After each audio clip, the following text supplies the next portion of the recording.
प्यारे बच्चों, चलिए आज चलते हैं अगले चैप्टर की ओर। और उस अगले चैप्टर का नाम है भारतीय अर्थव्यवस्था का स्वरूप। दूसरा जो चैप्टर आता है अर्थशास्त्र में वो है भारतीय अर्थव्यवस्था का स्वरूप। भारतीय अर्थव्यवस्था का जो स्वरूप देखते हैं हम, तो उसके अंतर्गत पिछले अध्याय में आपको बताया गया था कि अर्थव्यवस्था का जो प्रमुख स्रोत होता है कृषि है। कृषि क्षेत्र, उद्योग क्षेत्र और सेवा क्षेत्र आता है। तो इस प्रकार हमारे भारतीय अर्थव्यवस्था का जो स्वरूप बना हुआ है, जिसके माध्यम से किसी भी व्यक्ति या किसी भी परिवार को उसकी जीविकोपार्जन का साधन बनता है। तो इसी भारतीय अर्थव्यवस्था के अंतर्गत आज जो हम इन तीनों वर्गीकरण के आधार पर जो देखते हैं, तो सबसे पहला आज देखेंगे वो है कृषि क्षेत्र। कृषि क्षेत्र विगत 60 वर्षों में क्या परिवर्तन आया और हमारे भारतीय अर्थव्यवस्था में किस प्रकार से उनका योगदान आज बना हुआ है, इसी बात को आज समझेंगे। देखा जाता है तो कृषि जो क्षेत्र से उत्पादन होता था, स्वतंत्रता के समय जब देखा जाता था, तो उस समय कृषि से जो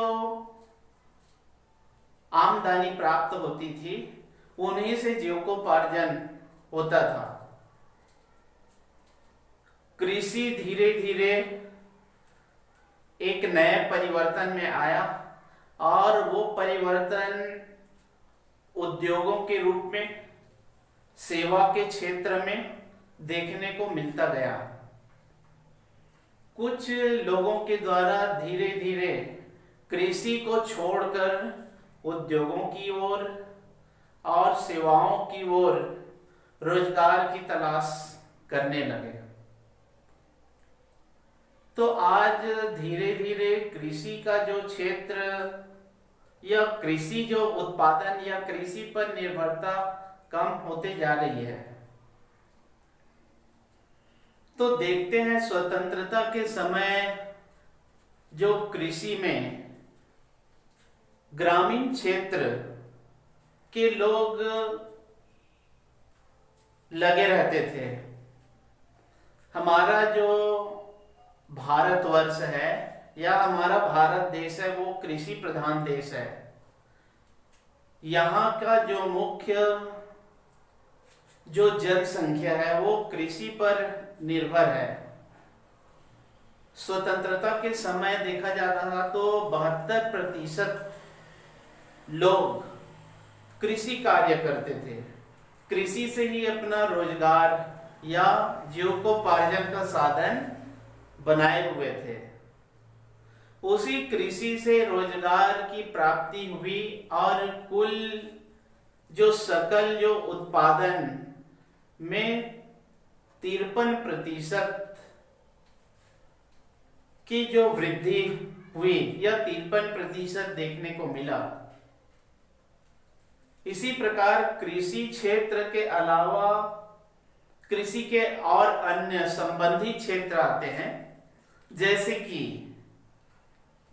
वनोपज है, मत्स्य पालन है और पशुपालन है, मुर्गी पालन है। ये सब भी एक कृषि के क्षेत्र के अंतर्गत उससे संबंधित क्षेत्र आता है, जिसमें जो कुल उसका रोजगार जो प्राप्त होता है 53% लोग इसमें लगे हुए हैं और इसमें जो सकल घरेलू उत्पाद 15% तक के चला गया है। तो इस प्रकार से आज की जो स्थिति को देखते हैं तो कृषि में उत्पादन या कृषि पर निर्भरता या कृषि पर लोगों की जो रोजगार की क्षमता धीरे धीरे कम तो होती जा रही है, लेकिन यह देखा जा रहा है तो कृषि ही एक जीविकोपार्जन का माध्यम भी बना हुआ है। जैसे कि उद्योग है या सेवा क्षेत्र है, तो सेवा क्षेत्र में तो लगे हुए हैं लोगों के द्वारा उद्योग या सेवा क्षेत्र में उत्पादन या रोजगार जो मिलता है, तो उस क्षेत्र में अगर रोजगार नहीं मिलता तब भी कृषि से रोजगार प्राप्त होते रहता है। तो इसका मतलब हम समझ सकते हैं कि कृषि को पूर्ण रूप से या कृषि को हटा नहीं दिया जा सकता या हटाया नहीं जा सकता। कृषि को कुछ न कुछ इसमें रोजगार की प्राप्ति बनी हुई है। और इसके अंतर्गत जैसे कि हम लोग आते हैं अर्थशास्त्र की एक भाषा में बोलते हैं अर्थव्यवस्था को, जैसे कि रोजगार या कृषि पर देखते हैं तो आवश्यकताओं से अधिक लोगों की उस रोजगार पर निर्भरता या रोजगार में लगे रहना, जितने मात्रा में उस कृषि कार्य के लिए लोगों की आवश्यकता है उससे ज्यादा मात्रा में अगर लोगों को उस कृषि पर कार्य करना पड़ता है तो ऐसी जो व्यवस्था को अदृश्य जो बेरोजगारी या प्रच्छन्न बेरोजगारी का नाम दिया गया है। अदृश्य बेरोजगारी या प्रच्छन्न बेरोजगारी जिसको कहा जाता है।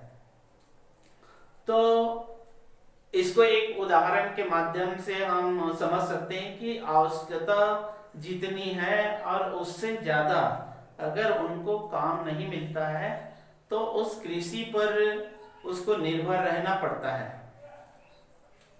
तो ये प्रच्छन्न बेरोजगारी क्या है या अदृश्य बेरोजगारी क्या है, इसके एक उदाहरण के माध्यम से इसको समझेंगे।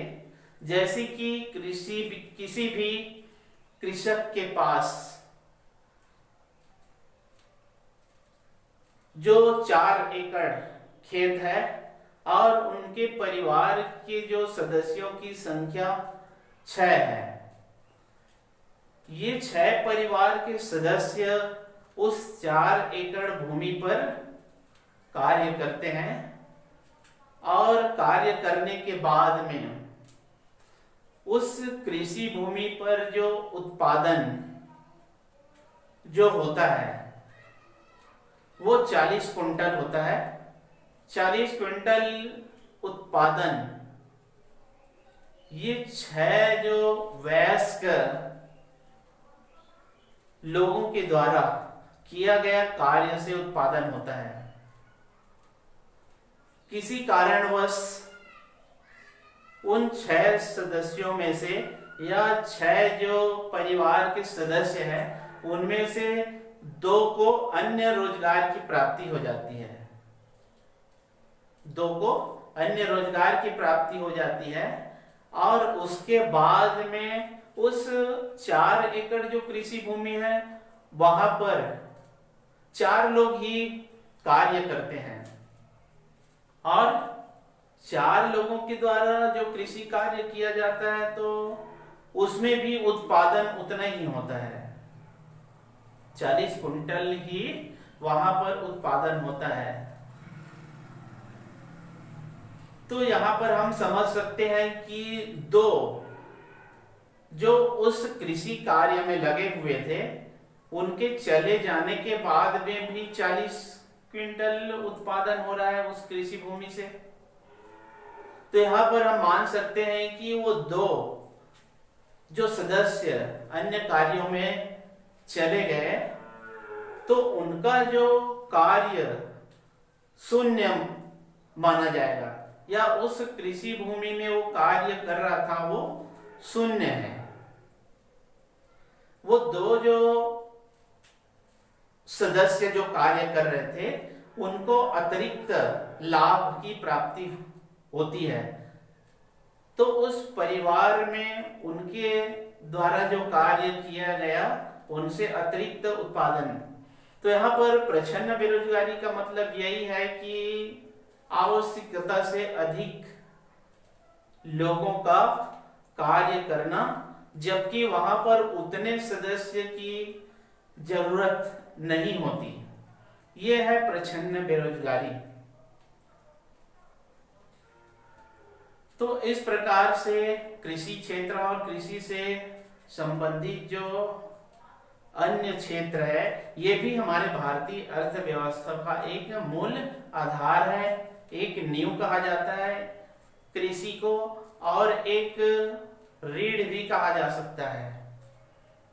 अब चलते हैं, आइए बच्चों, कृषि की मुख्य जो चुनौतियां बनी हुई है।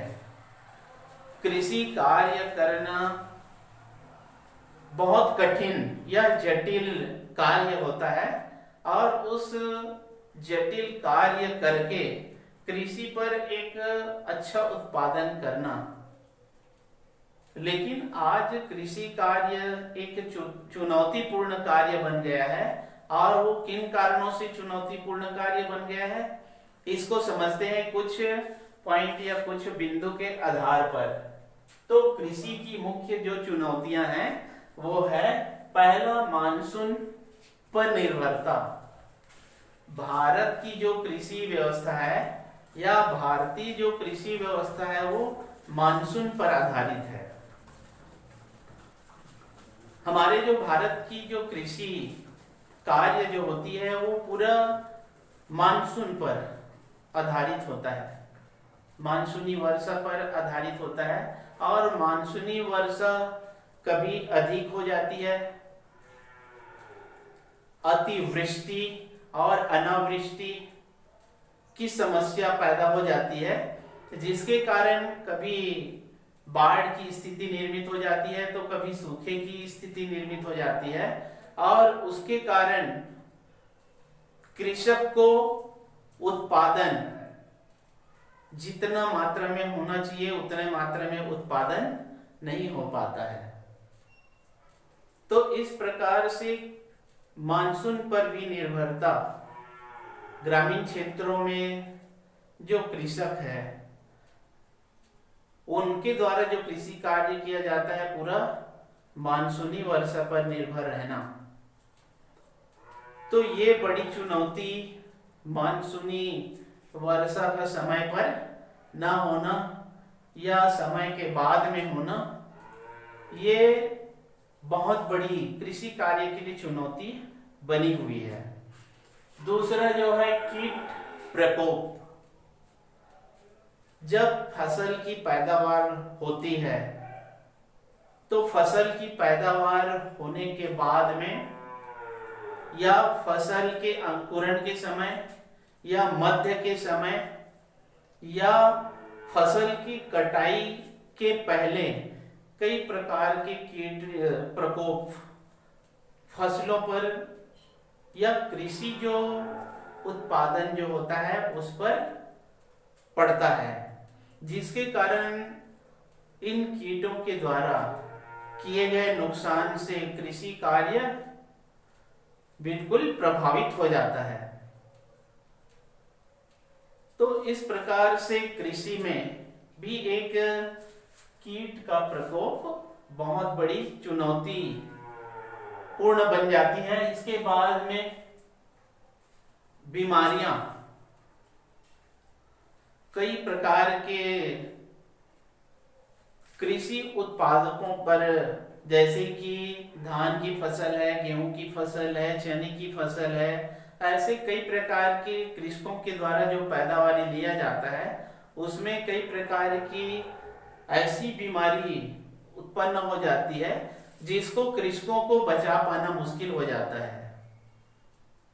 यदि समय पर कीटनाशक का छिड़काव नहीं किया गया या उसका देख रेख नहीं किया गया तो फिर उसका सारा पैदावार बर्बाद हो जाता है, नष्ट हो जाता है।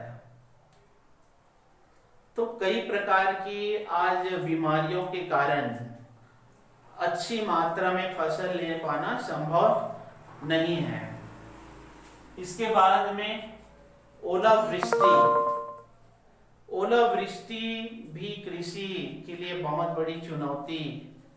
फसल जैसे ही कटने के समय आता है तो ओलावृष्टि का प्रकोप, ये मौसमी जो संकट कृषकों के सामने पैदा हो जाती है और सारा फसल इसके कारण नष्ट हो जाता है। अंतिम समय में जब फसल को काटने का समय आता है तो उस समय ओलावृष्टि या बर्फबारी हो जाने के कारण सारा फसल, सारा मेहनत जो है वो ही यूं ही बर्बाद हो जाता है और कृषकों को जितना उत्पादन मिलना चाहिए उतना उत्पादन नहीं मिल पाता। ये भी कृषि की एक बहुत बड़ी चुनौती है। उसके बाद में खाद। अधिकांश देखा जाता है तो ग्रामीण जो कृषक या किसान होते हैं वो निर्धन और अशिक्षित होते हैं, तो उनको किस प्रकार से खाद का चयन करना चाहिए या कितनी मात्रा में खाद का छिड़काव करना चाहिए, इन सारी बातों का ज्ञान नहीं रहता या वो खरीदने में सक्षम नहीं हो पाता। तो अच्छी उत्पादन के लिए समय समय पर फसलों पर खाद का छिड़काव करना चाहिए, चाहे वो रासायनिक खाद को हो या जैविक खाद का छिड़काव हो, जिससे उत्पादन अच्छा हो सके। तो खाद भी कृषि कार्य के लिए एक बहुत बड़ी आवश्यक वस्तु बन गई है। समय पर यदि खाद नहीं मिल पाएगा तो कृषकों के लिए एक बड़ा संकट या उत्पादन प्रभावित हो सकता है। उसके बाद में अंतिम जो चुनौतियां देखने को मिलती है यंत्रीकरण या यंत्र। जैसे कि अभी बताया है कि अधिकांश जो कृषक है जो ग्रामीण क्षेत्र में निवास करते हैं उनके पास में पर्याप्त मात्रा में धन की कमी या रुपए पैसे की कमी, निर्धनता के कारण वो ले दे के तो वो बीज का एक संग्रहण कर लेते हैं। उसके बीज के छिड़काव के बाद या उसको कटाई के समय या निदाई के समय या बुआई के समय यंत्रों की आवश्यकता पड़ती है। तो ये निर्धन जो कृषक है वो ना ट्रैक्टर खरीद सकते हैं, ना हार्वेस्टर खरीद सकते हैं, ना थ्रेशर खरीद सकते हैं, ना कोई भी ऐसे यंत्र नहीं खरीद पाते, जिसके कारण समय पर उसका बुआई, समय पर कटाई नहीं हो पाता और फसल बर्बाद हो जाता है। तो ये सारी कृषि की जो मुख्य जो चुनौतियां हैं और इन चुनौतियों का सामना एक कृषक को करना पड़ता है और उस कृषक की ऐसी स्थिति हो जाती है कि कभी कभी तो उनका जो जितना खर्च उसमें किया गया है उतना खर्च भी प्राप्त करना मुश्किल हो जाता है। ये सारी विपदाओं के कारण या सारी जो चुनौतियों का सामना करते करते कृषक अपने जो कृषि लागत जो होता है उनको भी वसूल नहीं कर पाता और कर्ज के जंजाल में धीरे धीरे फंसते जाता है। तो इस प्रकार से आज जो भारतीय अर्थव्यवस्था में कृषि क्षेत्र एवं उनके संबंधित जो क्षेत्र हैं उसके बारे में और कृषि की क्या चुनौतियां हैं इसके बारे में आज आपको बताया गया। अगली जो चर्चा या अगले चैप्टर को फिर दूसरे दिन समझाएंगे। धन्यवाद।